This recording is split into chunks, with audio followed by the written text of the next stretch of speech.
Hello there, and welcome back, and a Happy New Year to you.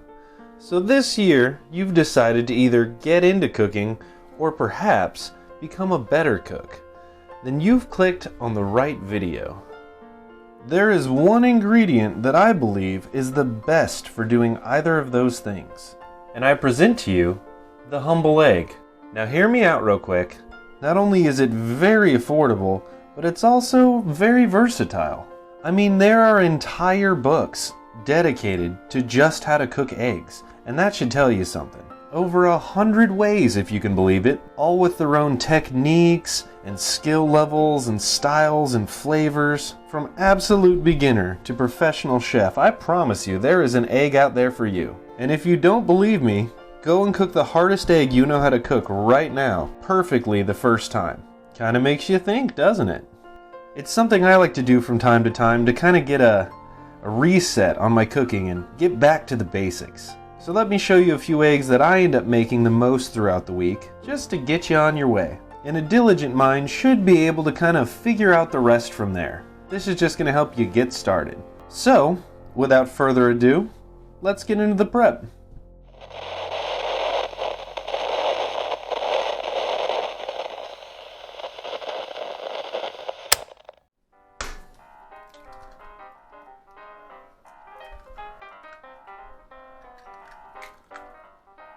Whoopah! And you're done.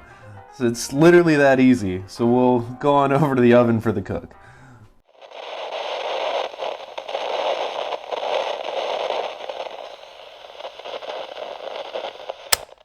Go ahead and get yourself a small to medium sized frying pan and crank that bad boy up to a little under a medium heat. Now be patient and let your pan come up to temperature. If you aren't familiar with cooking eggs, they're like the stickiest thing on the planet to try and cook with. And if you are familiar with cooking a lot of eggs, you'll know exactly what I'm talking about. It's absolutely wild to me sometimes how sticky the eggs actually are in whatever it is you're cooking them in. And we're going to be starting our adventure with what I think is probably the easiest egg ever to make.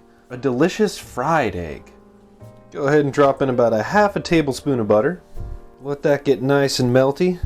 And then once that's melted and we can hear it kind of sizzling, we'll go ahead and drop our egg in. Plop that bad boy on in. Give it a little salt. Give it a little pepper. And now we wait for a few minutes and then we're going to put some extra butter in to kind of baste over the top to make sure all those whites get cooked. And what we're hoping for here is crispy sides, a nice browned bottom, but the yolk to still be runny. That way you can dip your toast in it or however you like to eat it. That's the way I like it. Go ahead and add our extra butter in. Then just take you some of that butter and spoon it over the top. It'll help the whites cook. It'll add a bunch of flavor. I know a bunch of people are freaking out right now because I'm using metal in a stainless steel pan. But that's okay. Just be careful not to add butter to the yolk or it'll start cooking it and kind of ruin the whole thing that we got going on here. And go ahead and grab your egg. Get a little of that butter off the top of it. And there you go. A fried egg, and it is absolutely delicious. Alright, I know what you're thinking. Really, truly, a fried egg? That's way too easy. But you know what? We all started somewhere, and that's where a lot of us started, so don't be judging people who are trying to get into cooking. So now we're going to do kind of the same thing, but make an over-easy egg, which is the same starting process, but with a flip in it, so that the whites on both sides are cooked, but the yolk pops when you cut into it, which is perfect for sandwiches or on top of a bagel with some cheese and bacon, put over a country fried steak. I don't know, it's like probably my favorite egg to eat besides French scrambled eggs. Anyways, medium-sized frying pan, medium or so heat, wait for it to heat up, add you a little butter, wait for your butter to melt, plop your egg on in there, little bit of salt, little bit of pepper, and now we just wait a little bit for the flip. And I can see that some of the opaqueness of the whites is going away, so I'm just gonna deliberately give it a grab, give it a flip. There you go. And just like that, you got an over easy egg with a perfectly runny yolk. God, I love eggs, they're so good. Alright, still too easy for you, I get it.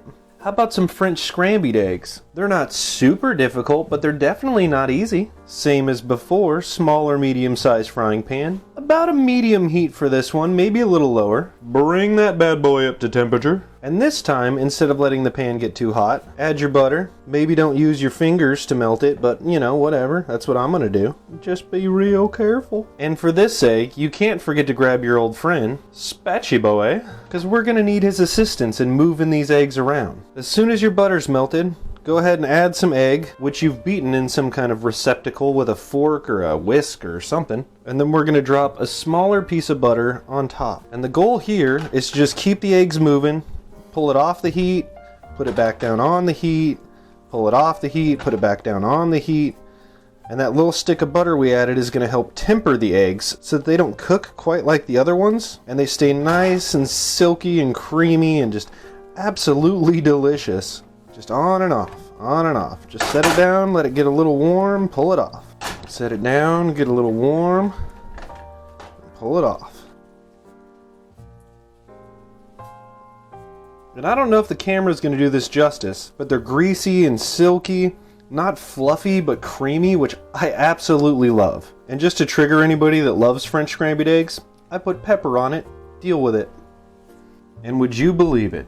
Something as simple as an egg can have so many different complicated ways to create something out of it. Which I think, as far as ingredients go, pound for pound, the eggs got 'em beat. There's just so much technique you can learn from cooking all kinds of different eggs. Whether you're whipping it and turning it into a meringue, you're poaching it to make an eggs benedict, making a hollandaise sauce, which is super complicated. Whatever your level of expertise, it's a fun, cheap, easy way to get better at your craft. And again, if you don't believe me, you go buy a dozen eggs and cook them in the hardest fashion you know how to, and try and tell me it doesn't have a range of experience levels. And I know for a lot of you, those eggs were something you've cooked before, it's beginner stuff to you, but to anybody who's just getting into cooking, those can be difficult things to make. And I'd hope you all remember where you came from and respect that. And in other news, I've got a couple videos coming up that are kind of budget friendly. With inflation being as high as it is and everything costing as much as it does, I'm going to go ahead and show you guys a couple of things that I do to stretch the dollar and still be able to have a delicious meal. So stay tuned for that. Thank you for stopping by, and as I always say, if it's bad for the heart, it's good for the soul. And I'll see you in the next one.